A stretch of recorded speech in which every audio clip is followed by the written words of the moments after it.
Arrêter de fumer, c'est peut-être votre parcours du combattant.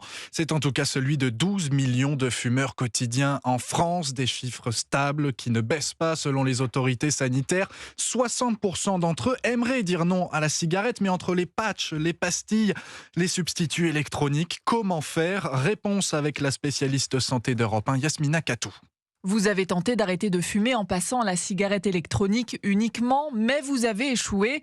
Eh bien, c'est normal. La bonne technique, c'est de combiner plusieurs substituts à la nicotine, précise Marion Adler, tabacologue. La meilleure manière de ne pas souffrir du manque quand on arrête de fumer, c'est d'avoir l'association entre les patchs et des formes orales de nicotine, comme les gommes, les pastilles, l'inhaleur, le spray buccal. La vape ou cigarette électronique permet un apport de nicotine rapide et on peut l'associer au patch pour éviter d'être vapofumeur, par exemple. Le plus important pour tenir sur la durée, avoir sa bonne dose de nicotine. Si on n'a pas la bonne dose, c'est comme si je propose des béquilles pédiatriques à un adulte qui fait 1,90 m.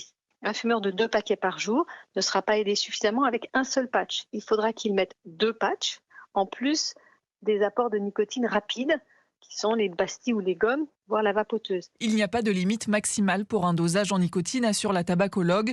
En revanche, des maux de tête ou des nausées, signes de surdosage, doivent vous pousser à diminuer la quantité de nicotine. Yasmina Katou, et puis pour vous aider, il y a aussi le site tabacinfoservice.fr.